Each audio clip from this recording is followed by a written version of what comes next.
Rivals of Zimbabwe's new president flee the country. With Robert Mugabe out, has a new strongman taken his place? I'm Imran Gupta, and today's newsmaker is Emmerson Mnangagwa. Zimbabwe was rocked when a military coup forced longtime leader Robert Mugabe out of power. His critics hoped it was an opportunity to bring democracy to the country. But when Emmerson Mnangagwa took the oath of office, his political rivals fled. Many were from the so-called G40, a once powerful faction that backed Mugabe's wife to take over as the next leader. Now they fear assassination, including the former Minister of Higher Education, Jonathan Moyo. He says Mnangagwa's government came to power by the bullet and not the ballot. So is this a purge or a necessary step to govern a country which had been ruled by one man for nearly 40 years? Vanessa Keneally reports.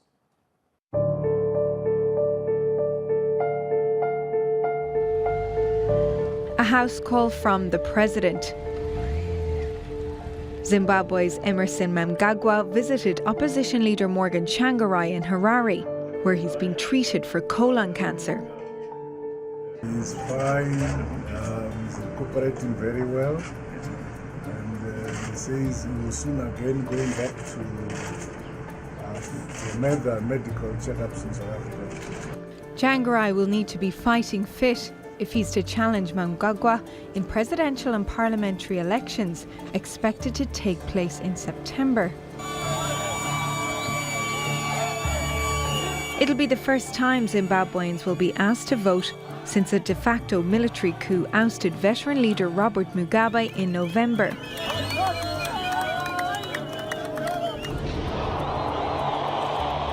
They'll be watching closely to see if Mnangagwa can step out of his mentor's shadow after becoming the country's first new leader in 37 years. And of course, the man who's nicknamed the Crocodile is hungry for more power, which is why some are now accusing him of hunting down his competitors. Before getting the top job, Mnangagwa was vice president and headed the Lacosta faction of the ruling ZANU-PF party. The former army leader was also Mugabe's chief confidant until he was dismissed in November for allegedly plotting against the Generation 40 faction of ZANU-PF and Mugabe's wife, Grace. Those allegations have continued into his presidency, with the former Minister for Higher Education accusing him of having run him out of Zimbabwe. In November, exiled Professor Jonathan Moyo tweeted, "What would you do if you and your family survived a 2 a.m. 15-minute ZDF attack on your house with 7 children, one of them 12 years old, by 25 SAS snipers with semi-automatic weapons, randomly firing tracer bullets and stun grenades? Is this the new justice? New dawn? New era? New Zim?" Moyo and his closest allies are now at an undisclosed location, while at home others linked to Grace Mugabe and G40 are facing corruption charges. Among them former Foreign Affairs Minister Walter Mzembe and Energy and Power Development Minister Samuel Ndege, who were arrested earlier this month. Good evening to all my new Facebook friends. But supporters of the president say it's all part of his plan to unite a party that suffered from infighting for 17 years. So as we enter this new exciting era for Zimbabwe, I encourage you all to message me your thoughts. 75-year-old Mnangagwa says he wants to communicate with young people, help them get jobs, and in turn rebuild the country's economy. He sent his first tweet earlier this month, asking voters not to become violent when the elections roll round. I believe that together we can move forward. But given that his own military is accused of using force to purge his opponents, moving forward may not mean in a new direction. Vanessa Keneally, The Newsmakers. Let's go to our panel now in Harare. We have Bright Matonga, who served as the Deputy Minister of Information under former President Robert Mugabe, and Job Sikhala. He's the lawyer for the former Minister of Foreign Affairs, Walter Mzembe, who's facing corruption charges. Gentlemen, I thank you very much for joining us on The Newsmakers.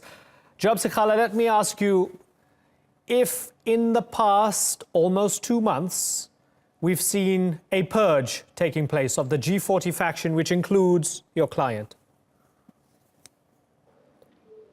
Very correct, sir. The current trend we are witnessing in our country is what has been witnessed in any country that has gone through a conflict, where the victors would try to claim the spoils of war, the spoils of victory. What we are currently facing in Zimbabwe is a facade of the Nuremberg trials that happened in 1945 after the First World War. If you are on the side of those who have been defeated, basically it is a trend that is being witnessed everywhere. But the irony of what we are witnessing in this country is that those people who have been in the faction that has been alleged to have been supporting the former president and his wife is the ones that are currently being paged and also being arrested and incarcerated on spurious and allegations that Zimbabweans are currently being in shock on the following basis that they are being alleged of having committed corruption when they were serving in the former president's government, to which all of us, we know that the allegations that are currently being preferred against these people are so spurious and to the extent that they show the signs that the current government is not serious in tackling the issue of corruption. Okay. On the following grounds. Okay, let's bring in Bright Matonga. Bright Matonga, that word spurious has been used. So we have Job Sikhala who believes that this purge has been unfair. What do you think? I would want to comment on a particular case. But I think what happens is that, yeah, there have been arrests so far. The question should be, is a crime being committed or not? Obviously, if crimes have been committed or someone has been alleged to have committed a crime, the police or the, in this case, Zimbabwe Anti-Corruption Commission, they carry out investigations. If they find that there is a prima facie case, then someone is brought in, they're arrested, they're brought to court. And if they've got a case to answer, then let the court process take its course. Look, we've just come out of a revolution. I know my good friend, Honorable Job Sikhala, I think has been arrested more than 60 times and brought to court and has never been convicted. So there is a culture that we need to really work on in this new dispensation. I think the government needs to be supported by coming up with reforming the judiciary system, the police service system, and a whole package of reforms that needs to be taken. I think that's the focus we need. That's what we need to focus on reforms and more reforms. If a crime has been committed, right, yeah, certainly. Okay, fair enough. So let me bring in Job Sikhala here. So, Job, let me try and understand what you're arguing. Are you arguing that, for example, when we look at your client, Mr. Mzembe, who's been charged with criminal abuse of office and there's allegations of financial corruption, are you saying that he didn't do any of it and it's been made up? Or are you saying that they were all guilty of it, but the faction that is currently doing the purge is only blaming the G40 faction, but they were all corrupt and they all did this, but it's only one side who's facing the repercussions? What are you arguing? My argument is very clear. Every Zimbabwean supports actions to curb corruption in our country. My client is facing charges of abuse of public office in terms of Section 174 of our Criminal Law Codification and Reform Act.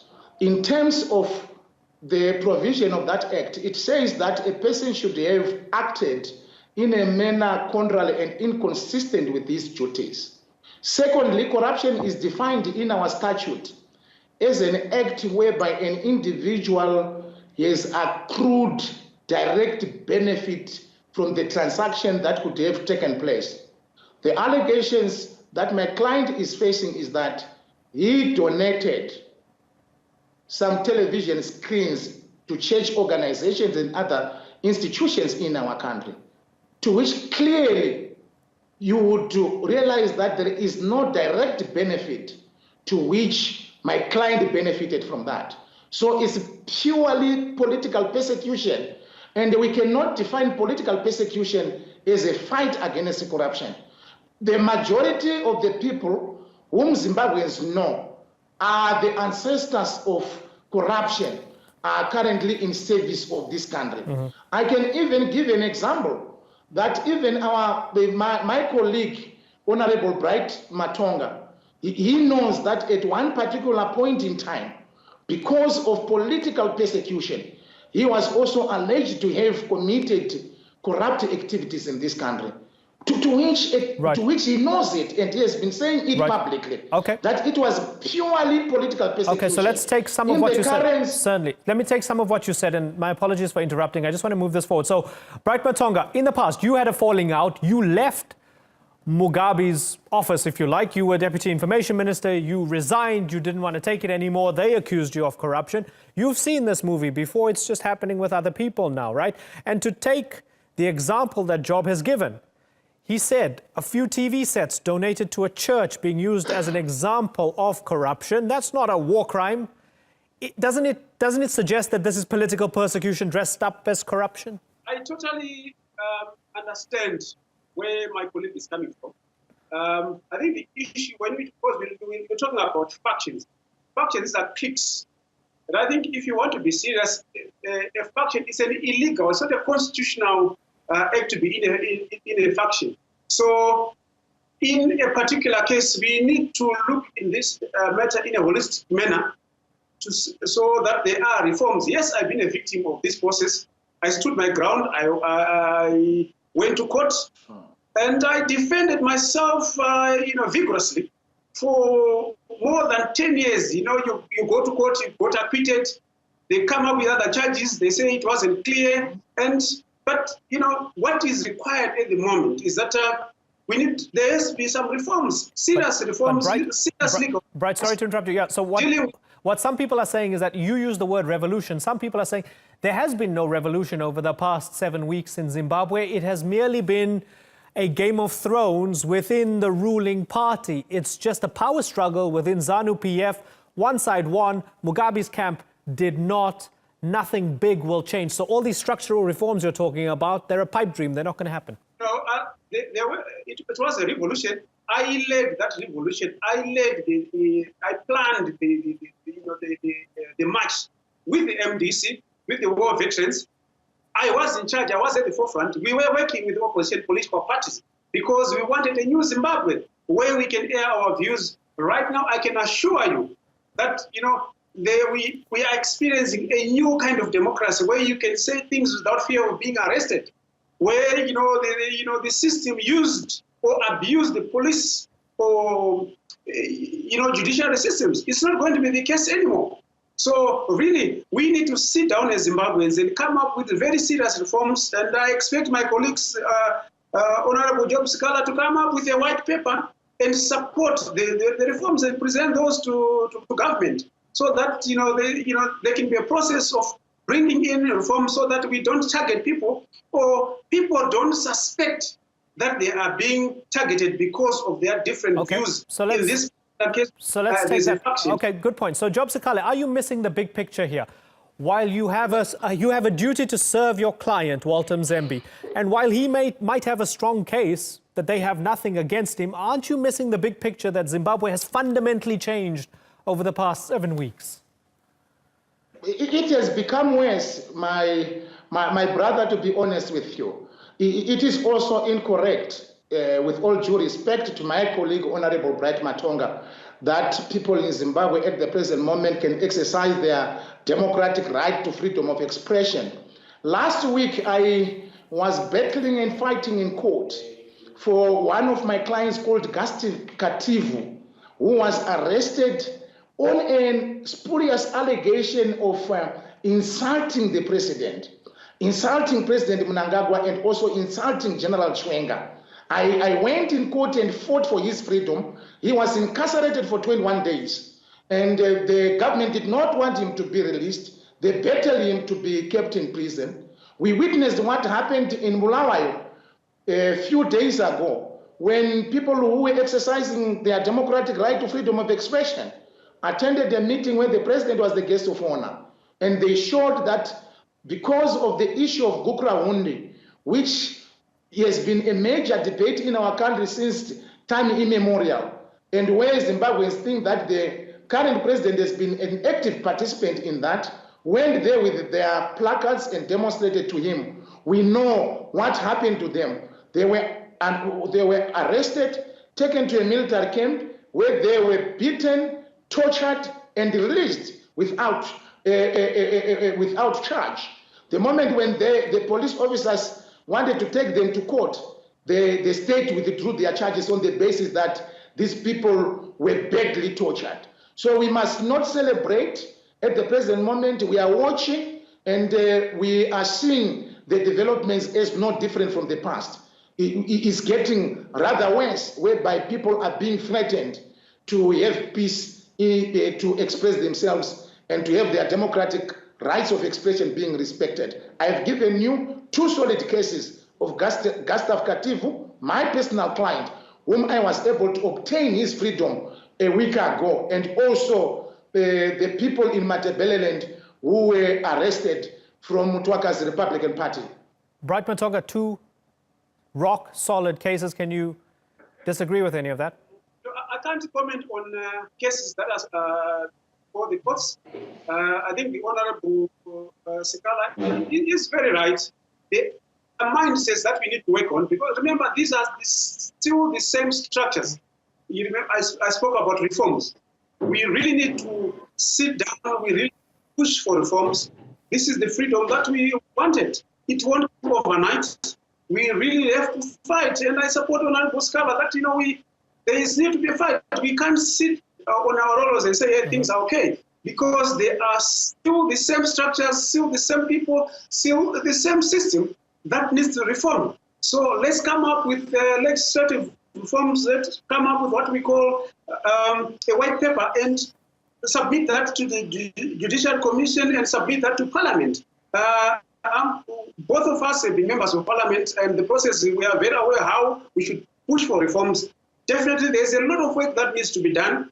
It's still the same judges, the same policemen, the same magistrates, the same people, who have been used to doing these same acts for the last 37 years. And you can't rule out the fact that, there are people just who wants to, to spoil the new independence, the new Zimbabwe. Mm-hmm. So, Job Sikhala, let me give you what President Mnangagwa said a week ago. I think this was in Angola. He said, we had this transition peacefully, and the former President Mugabe is very safe. We will look after him. We will care for him. He is our founding father of the nation. He is our revolutionary icon, and we are determined to preserve his legacy. That doesn't sound like a president who wants to purge the people of the past. It doesn't sound like a president who's gung-ho about a clean slate. He wants to manage this process correctly, doesn't he? He went to Angola for public relations, and also for him to link with the SADC region so that he gets legitimacy. But the truth of the matter is that those are grandstanding statements. He cannot say that statement when in the same vein he is reported to be looking after the wife of the president, when everybody who was around him is being hounded, when the children of the same president are said to be targets of his government. So his statements should resonate with what happens on the ground. You all know and understand that in the currents, they are currently saying that they are investigating his wife, Grace Mugabe, his 3 sons, Goreraza, and also Chatunga and Robert Jr.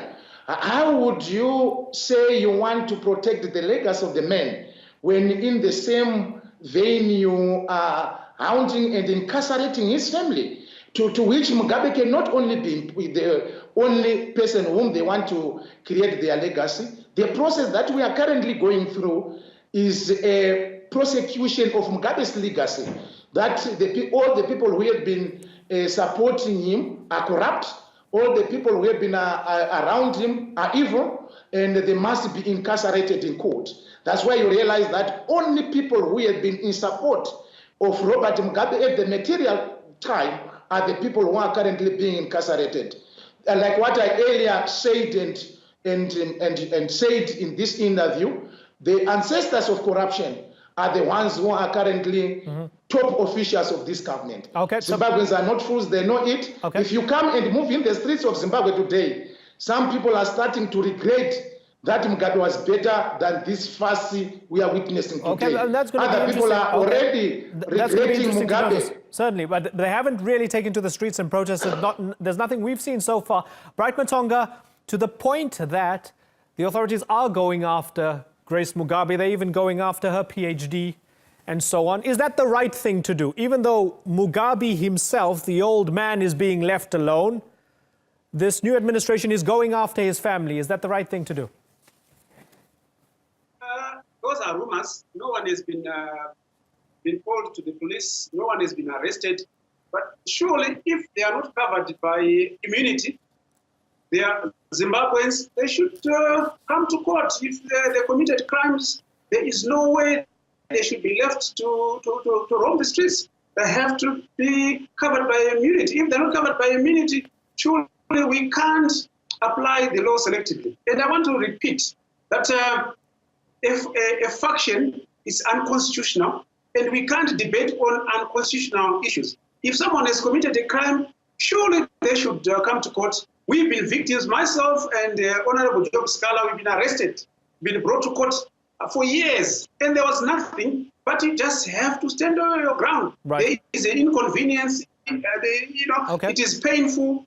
Okay, that's interesting because you're hanging a question mark over the courts. You say it's the same court system. Job Sikhala, let me ask you, if the argument was made to you that the next few months will be a bit of a crinkle, there'll be a bit of a wobble, but everything's going in the right direction. Under Mnangagwa, there'll be more Chinese investment, maybe even Western investment.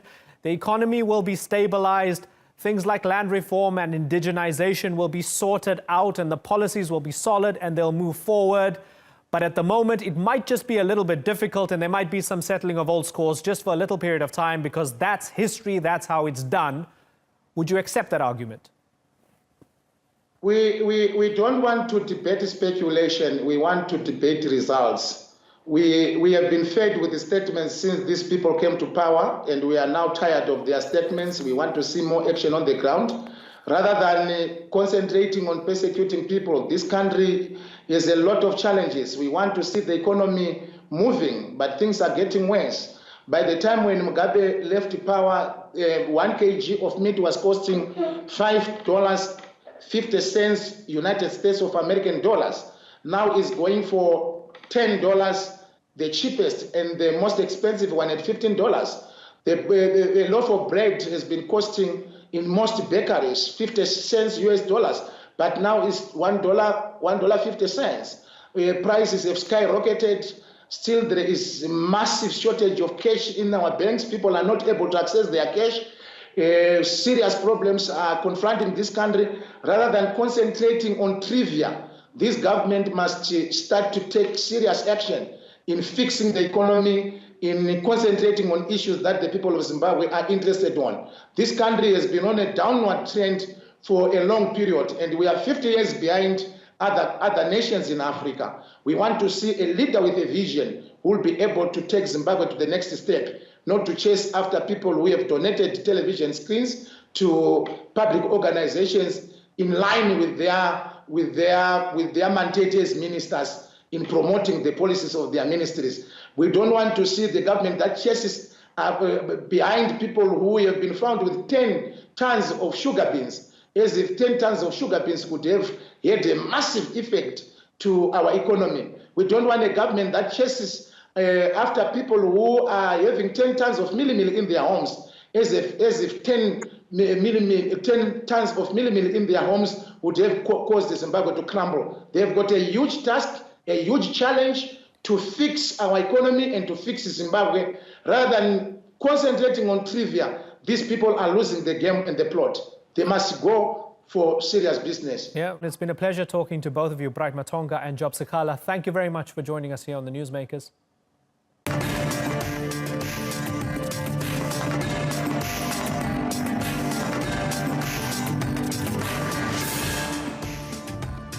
Still ahead on the Newsmakers, why Palestinian refugees have lost their rights in Iraq. And Myanmar's military takes responsibility for a mass grave. The UN tells us why this won't change how the Rohingya are treated.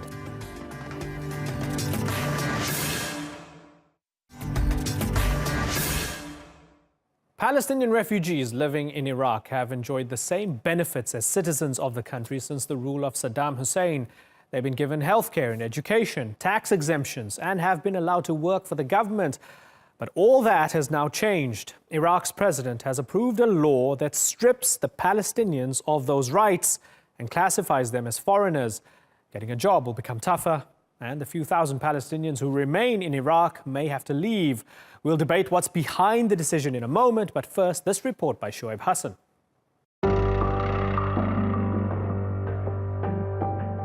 They are a significant minority here, but a new law approved by Iraq's president may change that status for Palestinians, stripping them of rights and a rank equal to that of Iraqi nationals, making them less than second-class citizens. The Palestinian exodus began in 1948 with the expulsion of hundreds of thousands by Israel. The Palestinians call it the Nakba, or catastrophe. It refers to the creation of the State of Israel and its occupation of their lands. The UN says there are now 7 million Palestinians living abroad. The top 5 countries with at least 500,000 include Jordan, Israel, Syria, Chile, and Lebanon. Iraq was once estimated to have 43,000 Palestinians, but these have been reduced substantially. Like here, in Baghdad's Baladiyat neighborhood. We have no luck, and the condition of all the Palestinians is very tragic. We are ashamed to walk in the street and say we are Palestinians. And when we take a car, we tell the driver to take us near the schools, and we go down there and walk up to the compound in order not to be hurt or insulted or to hear bad words. Iraqi Palestinians were privileged under Saddam Hussein. But the 15-year conflict following the fall of his regime has heightened sectarian tensions, making the mostly Sunni Palestinians an easy target, especially for the previously marginalized and now empowered Shia majority. Hundreds of Palestinians were accused of being pro-Saddam and arrested. Many others fled the country. Will the new law now lend impetus to this worrying trend for Iraq's Palestinians? Shoaib Hassan, The Newsmakers. Well, joining me now from London is Muhannad Seloom, Associate Lecturer at the University of Exeter's Institute of Arabic and Islamic Studies. And from Baghdad, Ali Al-Najmi, Professor of International Relations at Al-Mustansiriya University. Gentlemen, I thank you both for joining us. Ali Al-Najmi, let me begin with you. Why have these Palestinians been stripped of their rights right now in Iraq? No, you know, the period of Saddam Hussein, they call it as nationalist. Then he bring and supporting from the Arab, especially from the Palestinian. And they work with him, and he cover them and they support them, and they take a high position. Then when they collapse and when the American invasion, the scene is different. You know, the people, the politicians, were there, they coming, they say we are against the nationalists, then and we according that people as a foreigner, because they work with the ex-regime and they help Saddam Hussein against the Iraqi people. And many of Palestinians, they supported the violence in Iraq and participated and sharing and involved with many assassination bombing against the Iraqi and against the government. In order that there's some wicked between both sides, and the Iraqi people and the government decided to relieve that people from Iraq, because they are live till now, and they are still working as a nationalist and they're working as a Ba'athist. Okay, let me ask you very directly then. So you say that many of them support terrorism, support Baathism, and collaborated with Saddam Hussein. At the moment, there are more than 4,000 Palestinians in Iraq right now. Do you have proof that many of them are actually all these things? No. You know, in Iraq, before, in the period of Saddam Hussein, there are more than 40,000 citizens. They live between us, and they live as a citizen and the clerk, and they work even with the army. But now, the most of them, because they are the most of them, they are Baathists, and they are and some of them they work with the ex-regime in order that they left just the family who don't have any crime or don't have any relationship with the ex-regime. We can say now in Iraq more than 4,000 or 5,000 Palestinians live in Iraq, and they live. There is no crime, and there is no problem to live in Iraq. But so why kick them out? We are talking about. No, I think there is more than 4,000 still in Iraq, and I met of them. And some of them go to the north of Iraq, and they are work now in the Kurdistan with Arbil, and some of them still in Baghdad. So more than 3,000 I saw them. But I think that that number is 35,000 persons who left in Iraq. They lost their privileges in Iraq because they have houses, they have money, they have cars, they have many things in Iraq. They lost it now. Iraqi government say they are as the Baathist, or they are as supporting to the ex-regime. In order that we are talking about two kinds of Palestinians who still live in Iraq. Okay, no. Fair enough. So Muhammad Saloom, is that a valid, strong argument for why we've seen Resolution 202 abolished by Iraq and those Palestinians have had their rights stripped of them? Personally, I do not agree with the statements of my colleague from Baghdad, and I think the Iraqi government as well does not agree with these statements.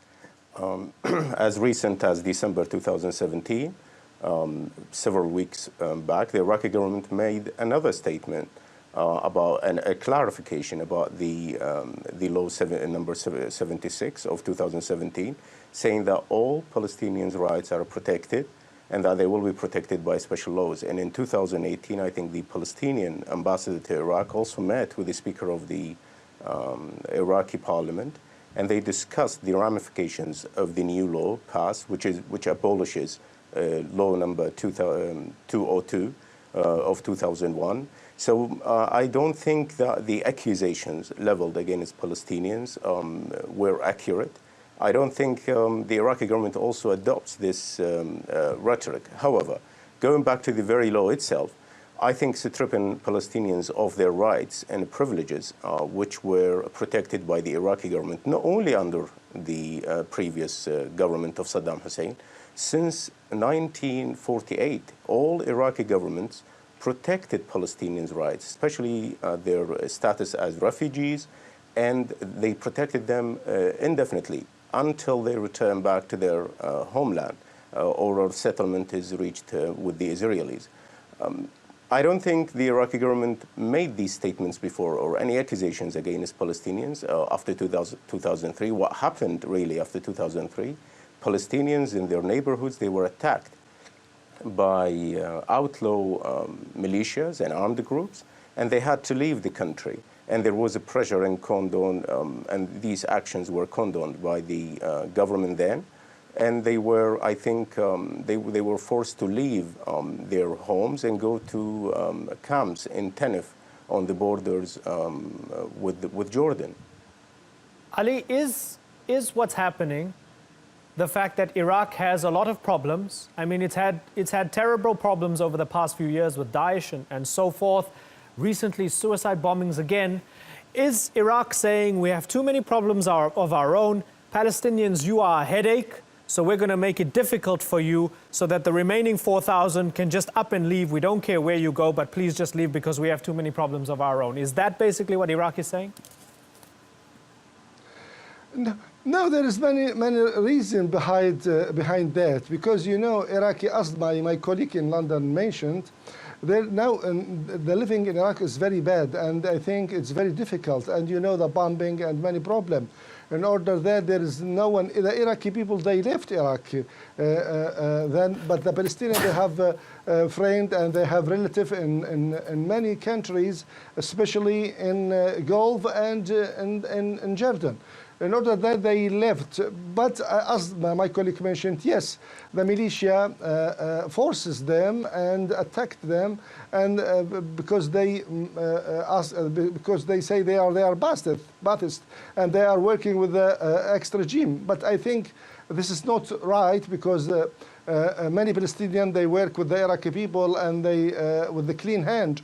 But even that, there's many Palestinians, they participated with the violence in Iraq. There is more than 300 Palestinian suicide bombing in Iraq.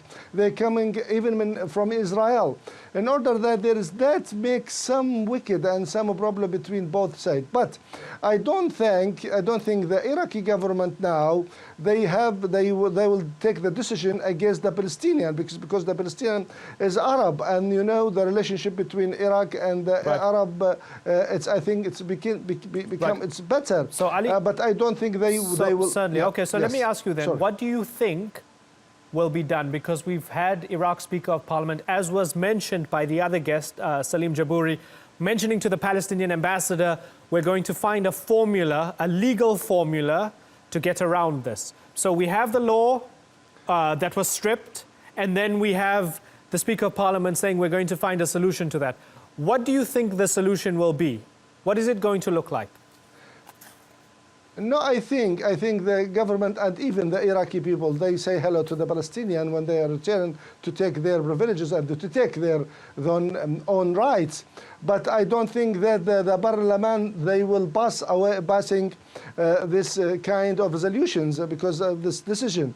But I think and the Palestinian ambassador who work with the Iraqi government, as I heard, they solve many problems. And even I know the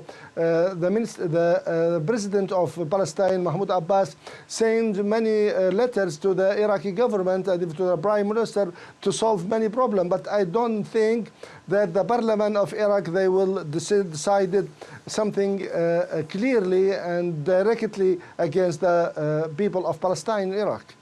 But the solution, I think the solution is to take them their rights. I don't talking about the privileges. You know, in the period of Saddam Hussein, the majority of them, they take salary, month salary. And you know, the Iraqi budget now is facing big problem. And the Iraqi people, they face under the more than 50% is under the line of poverty. In order that they say that we cannot give their salary as the Saddam Hussein gave them, we cut them. Okay. This is, I think it's very right. Okay, so Muhammad, take away their privileges but keep their rights. Who gets to decide what's a privilege and what's a right? Well, the Iraqi government is clearly studying the Palestinians' case. I think it's a shame that from the number of 43,000 refugees, Palestinian refugees, we only have 4,000 today. It has been consistent throughout history that Iraqi people and Iraqi government supported Palestinians. However, today what we have is an unclear decision by the Iraqi government. Even the law itself, it abolishes 2001 law 202, but at the same time, we don't know what is the immigration status of Palestinians. The Iraqi government says that the law number 76 of 2017 does not abolish and touch on the immigration status of Palestinians, which were addressed by laws as far, I think, number 51 of 1971. And I think who decides, it's the Iraqi parliament, because the law number 76 of 2017 was passed by the Iraqi parliament. Palestinians have had not privileges, but they had rights, and special rights, because they are treated different. They should be, and they were treated differently from any other immigrants for good reasons. Palestinians are not able to return home. They cannot go back to Palestine at the moment. And it's very hard for them to relocate elsewhere, especially those who were born in Iraq. They grew up in Iraq. They are law-abiding citizens, and they should be respected. The Iraqi parliament and the Speaker of the Parliament promised that they would address this issue. They might actually keep their rights, and this covers their immigration status, because the current law, number 76, would limit their immigration period to 3 years, and then they should reapply again. And if they are refused, what would happen to, say, students, and what would happen to the elderly? So I think it should be fairly easy for the Iraqi parliament to discuss this and come out with a new formula that protects the Palestinians' rights as immigrants and also as Palestinians. Because I guess, and I think, all Palestinians everywhere in the Arab world, they are treated differently from other immigrants. Yeah. And I think the Iraqi government should follow suit. Okay, that's an interesting point by Muhammad. Ali, do you agree with it? I mean, if we think of names such as Sabran Shatila, Nahr al-Barid, Yarmouk, and so on, we look at places like Lebanon, places like Syria, a lot of Palestinians live in terrible refugee camps. Some of them are double or triple displaced from 48 or 67 and beyond, generations living in refugee camps. Iraq was seen as the one country where it was different, where actually you could be a Palestinian with dignity and live a decent life. And even if the Iraqi government supported the fact that Palestinians needed their own homeland, it didn't deprive them of any rights to say that, no, we can't give you any rights just in case you get your own homeland. That was the one country where it was a little bit different. Isn't it a little bit embarrassing that Iraq is losing that status now? No, there is many bases we must understand about the Palestinian problem. The Arab Conference always said there's no right for any Palestinian in any countries in Arab land. They don't have right to have to own houses or own land, because if they did that, they lost their country and they live in the Arab homeland in Iraq and Syria and Egypt. In order that all the Arab agreements say not allowed to the Palestinians. This is first. The second, Iraqi is different, because Iraqi we don't have camping like Syria, Yarmouk, like Nahr al-Barid, like many countries. The Palestinians live between the Iraqi people, and exactly. So why are you changing that? That's the point. Why is it changing now? Why now? But because, you know, the ideology, the period of Saddam Hussein is nationalist.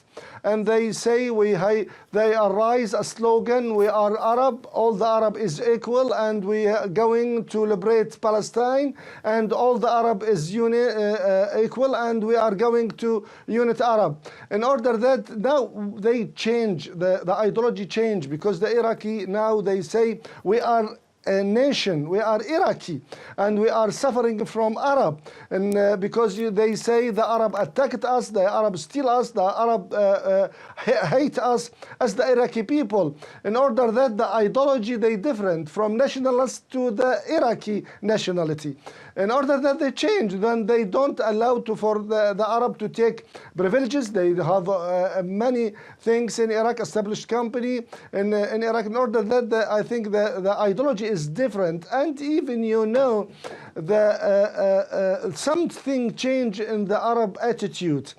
Not in Iraq. Now the risk, the sect, the sect feeling right, is coming over the nationality. Now, about 4,000 Palestinians in Iraq, and even their status is in question. It'll be interesting to see what the Iraqi parliament does. But for the moment, I have to move on. Muhammad Saloom and Ali Nashmi, I thank you both for joining us here on the Newsmakers.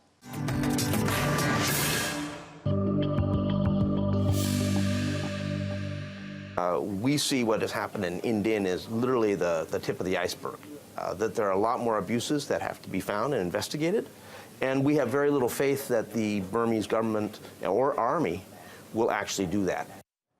Myanmar's military has taken responsibility for a mass grave discovered last month. It's the first time army officials have acknowledged any wrongdoing in a months-long campaign against Rohingya Muslims, which has displaced hundreds of thousands of people. The military has launched an investigation and says it'll punish any soldier that broke the rules of engagement. The move is being hailed by the country's civilian leader, Aung San Suu Kyi, who called it a positive step.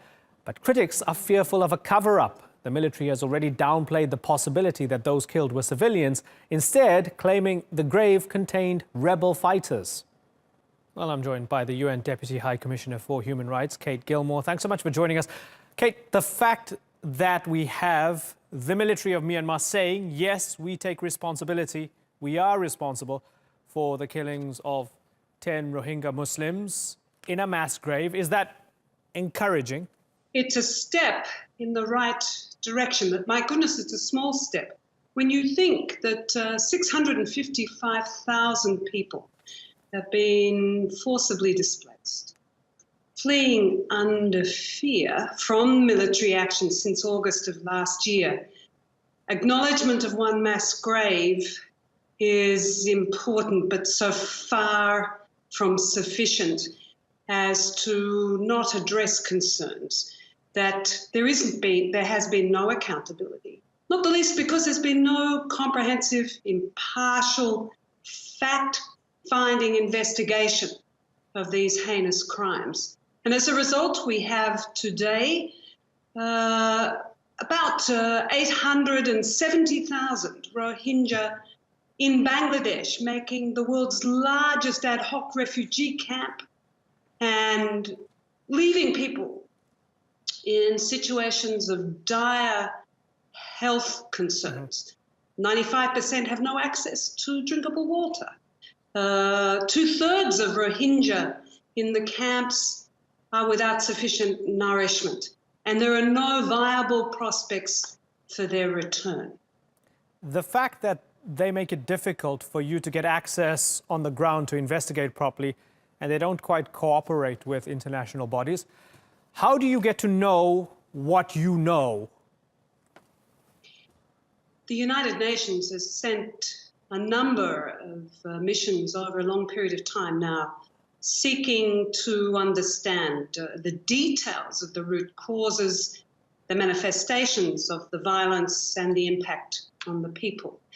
But those missions, which have been different in time and gone to different groups of displaced Rohingya, are backed up from reports within the homes from which they have fled within Rakhine state, and verified too, corroborated by reports given to multiple other authorities, including civil society actors, other governments, other international organisations. And the statements, the descriptions are concordant over these different sources, that there has been what is tantamount to a deliberate effort to annihilate a people. The targeting of the violence is very telling. Targeted teachers, religious leaders, deliberate targeting of mothers and of babies. Right. The killing of babies that were feeding at the breast. The annihilation of livestock, of homes, of sacred sites, so that when Rohingya people are able to return, what they will encounter is really unrecognizable terrain. Right. Terrain that holds no memory any longer of their presence there over decades. This is tantamount. Yeah, it's interesting. You say tantamount. You've given me the description of what Raphael Lemkin described as genocide. You said tantamount to a deliberate attempt to annihilate a people. So let me then ask you from your office, is what they are doing to the Rohingya a genocide? By every measure that we can establish, that is where the signposts point. But only a duly convened court can make that adjudication with authority. And if there is evidence to the counter, why is it the case that the Myanmar authorities are not cooperating with the special representative of the Secretary General, the special rapporteur of the Human Rights Council on the situation of the people of Myanmar? Why is the Myanmar government not cooperating with our office and with our fact-finding missions? Why are the Myanmar authorities not allowing unfettered humanitarian access and unfettered access for human rights monitors? When they say they're fighting an ARSA insurgency and that the people who get caught up and killed are collateral damage because there's an insurgency among them, your response is what? 2 words: disproportionate response on their part. Disproportionate response. What we can establish, as much as we have been allowed to get unfettered access to the facts, is that small numbers of poorly armed, we're talking sticks and stones, poorly armed insurgents have indeed targeted a handful of the military. How can the displacement of 655,000 people, the killings of untold numbers, the destruction of the homes and livelihoods of a people be considered proportionate response? Right. This is unethical, it is unprincipled, it is unacceptable, and accountability should be borne by those responsible before duly convened courts. In one sentence, what is your message to Aung San Suu Kyi?